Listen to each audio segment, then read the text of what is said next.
देखो, आज जितने भी लोग बैठे हैं हम सब फार्मासिस्ट हैं। और हमारी रोल क्या है ये हमें जानना बहुत जरूरी है, क्योंकि हम फार्मासिस्ट हैं तो हमारी रोल हमें पता होनी चाहिए और समाज में हमारा क्या रोल है ये सब भी जानना हमारे लिए बहुत जरूरी है।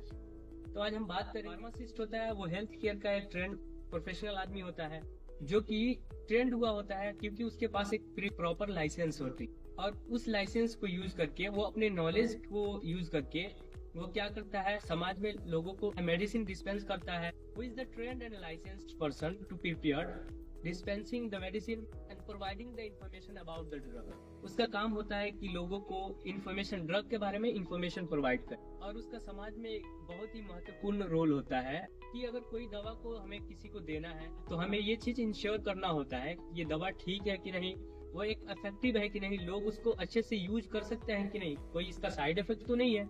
ये सब किसका काम है? एक फार्मासिस्ट का काम है कि वो इन चीजों को इंश्योर करे और लोगों को इसके बारे में बताए, ताकि लोग भी, जो भी नई नई बीमारियां आ रही है तो हमें दवा लेने की जरूरत होती है तो उसकी साइड इफेक्ट्स के बारे में जाने, उसको कैसे यूज करना है, हमें कैसे लेना है, इन सब के बारे में जाने। और हमें ये चीज सुनिश्चित करना होता है कि दवा को कैसे देना है लोगों को, उसकी इफेक्टिविटी क्या है, वो कितने हद तक वो दवा सही तरीके से काम कर सकती है। अगर बात करें हम फार्मासिस्ट की, तो फार्मासिस्ट का सोसाइटी में क्या रोल होता है, मतलब हमारी जो रोल होती है ना सोसाइटी में, वो ये होती है कि हमें मेडिसिन डिस्पेंस, फार्मासिस्ट जो होता है उसका काम होता है दवा को तैयार करना और उसे वितरण करना।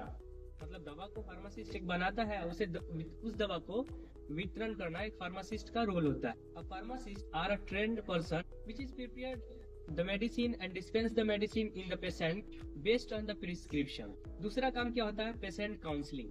फार्मासिस्ट को चाहिए कि हम टाइम टू टाइम लोगों को जागरूक करें, लोगों को एक काउंसलिंग प्रोवाइड करें, उनको एजुकेट करें। हमें लोगों को ड्रग इन्फॉर्मेशन के बारे में बतानी चाहिए। फार्मासिस्ट दवा को तो वितरण करते ही है, साथ में उस दवा को हमें इन्फॉर्मेशन के बारे में भी बतानी चाहिए कि ये दवा कितनी हद तक इफेक्टिव है, हम किस बीमारी में इसका यूज कर सकते हैं, कैसे इसका यूज है, कितने एमजी तक इसका हम उपयोग कर सकते हैं, उसकी डोजेस की कैलकुलेशन क्या है, वो सभी इंफॉर्मेशन हमें टाइम टू टाइम जो भी पेशेंट को हम मेडिसिन डिस्पेंस कर रहे हैं उसको बताना चाहिए उसके बारे में। Collaborating with the health care provider. Pharmacist को चाहिए कि वो लोगों से कोलैबोरेट करे और लोगों को एक जागरूक करे किसी बीमारी के बारे में कि ये बीमारी अगर है तो इसको कैसे हम रोक सकते हैं, इस बीमारी को कैसे रोका जा सकता है। अब कई बार लोग ये होता है कि दवा तो ले लेते हैं लेकिन उसकी इफेक्टिविटी उन्हें पता नहीं होती है, तो ये रिस्पॉन्सिबिलिटी हमारी होती है, क्योंकि हम एक फार्मासिस्ट है तो हमारी ये रिस्पॉन्सिबिलिटी होती है कि हम लोगों को जागरूक करें और लोगों को इन सब चीजों के बारे में बताएं,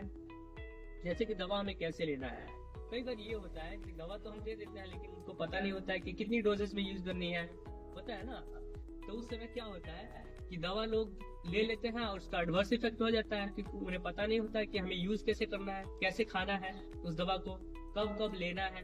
अगर सीवियरिटी के अकॉर्डिंग, अगर मान लो डॉक्टर ने आपको दवा दिया, डॉक्टर से आपको जरूर पूछना चाहिए, और डॉक्टर को भी, फिजिशियन या फार्मासिस्ट को भी चाहिए, जो हेल्थ केयर प्रोफेशनल्स हैं उनको चाहिए कि वो लोगों को एजुकेट करे उस सब चीजों के बारे में कि दवा आखिर हमें खानी कैसी है ना भाई। हमें हर बार टाइम टू टाइम लोगों में जाके प्रमोट करना चाहिए दवा के बारे में, ठीक है ना। कि हमें कई बार क्या होता है भाई कि हम जब जाते हैं अपने कम्युनिटी में, लोगों को अवेयर करते हैं, लोगों को बीमारियों के बारे में, दवाओं के बारे में बताते हैं, नए नए जो बीमारियां आई होती है उसके बारे में बताते हैं, उनको नॉलेज मिलता है, लोगों को पता चलता है कि हाँ ये बीमारी है भाई, तो इस बीमारी को हमें कैसे प्रिवेंट करना है, इस बीमारी से हमें कैसे बचना है। और कई बार जैसे कि आपने देखा, हाल में ही एक बीमारी आई थी कोविड-19।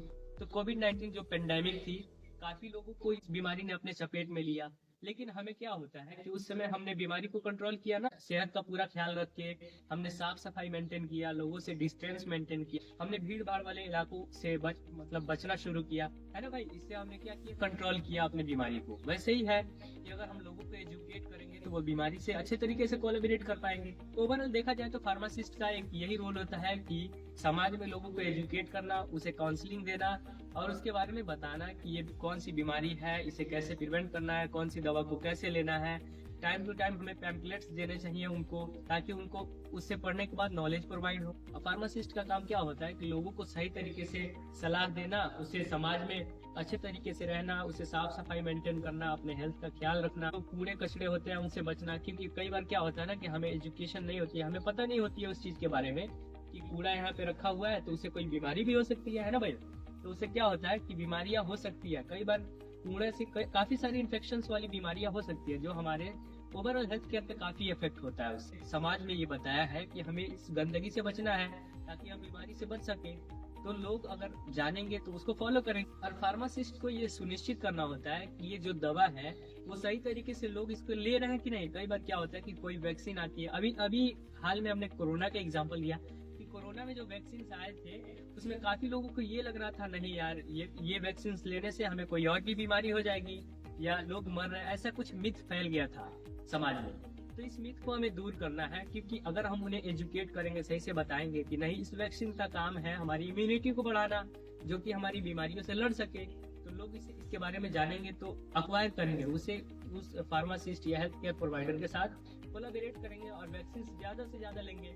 लेकिन उन्हें एजुकेशन न होने के, सही से उसे जानकारी न होने की वजह से लोग उसे नहीं ले पा रहे थे। लेकिन फिर जब हेल्थ केयर ने अपना पूरा योगदान दिया, समाज में पूरे तरीके से बताया कि नहीं ये हमारे लिए ठीक है, तो लोग भी उसको अपनाने लगे और लोगों ने वैक्सीनेशन लेना शुरू किया, जिससे कि बीमारी कंट्रोल हो गई। ये हमारी रिस्पॉन्सिबिलिटी होती है भाई कि हम समाज में लोगों को जागरूकता फैलाएं कि अगर कोई बीमारी आने वाली है तो कैसे रोके। और हमें चाहिए कि हम लोगों को ये बताएं कि जब भी किसी को अगर इन्फेक्शियस डिसीज हो या वायरल डिसीज हो तो उसे प्रिवेंट करना चाहिए, लोगों से बचना चाहिए, या भीड़ भाड़ वाले इलाकों से हमें बचना चाहिए, नहीं जाना चाहिए उस जगह पे।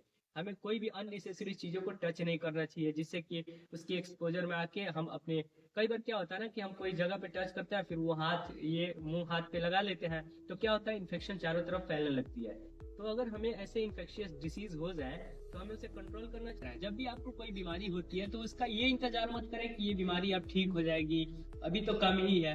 ये सब हमारे लिए खतरे की निशानी बन सकती है, क्योंकि बीमारी कई बार धीरे धीरे गंभीर रूप ले लेती है। जब गंभीर रूप ले लेती है तब हम सोचते हैं कि अब हम हॉस्पिटल जाएं। तो उस समय क्या होता है कि हम हॉस्पिटल जाते हैं लेकिन हमारा इलाज उस समय सही तरीके से ना होने की वजह से हमारी डेथ भी हो सकती है। कई बार हम अपने जान से हाथ धो बैठते हैं।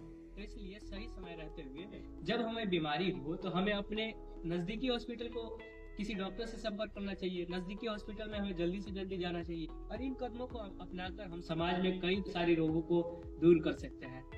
तो अगर आप इन चीजों को फॉलो करेंगे तो जाहिर सी बात है कि आप भी बीमारियों को कंट्रोल कर पाएंगे। आई होप कि आप इन सब चीजों को फॉलो करके अपने भी समाज की जो भी बीमारियां आ रही है या नई नई बीमारियां जो आ रही है उनको खत्म कर सकते हैं। तो हमारे इस प्रोग्राम में जुड़ने के लिए आपका बहुत बहुत शुक्रिया। आपने अपना कीमती वक्त दिया और हमारे प्रोग्राम को सुना। Thank you for giving me opportunity to this. Thank you.